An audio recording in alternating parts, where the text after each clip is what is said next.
প্রিয় দর্শকবৃন্দ, আমরা পিকেএসএফ এর আয়োজনে সুপর্ণ মেলার একটি স্টল ঘুরে দেখতেছি। এখানে আমরা বাঁশের অনেকগুলো পণ্য দেখতে পাচ্ছি, অনেক ধরনের পণ্য। এই পণ্যগুলো কিন্তু খাগড়াছড়িতে তৈরি হয়েছে।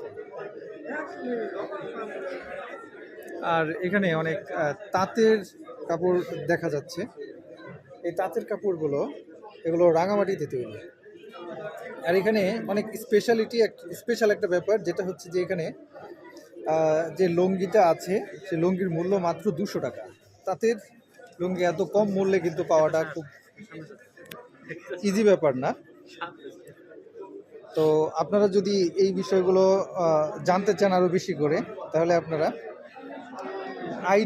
আইডিএফ চট্টগ্রামের যে ব্রাঞ্চ আছে সেই ব্রাঞ্চের সাথে আপনারা যোগাযোগ করতে পারেন।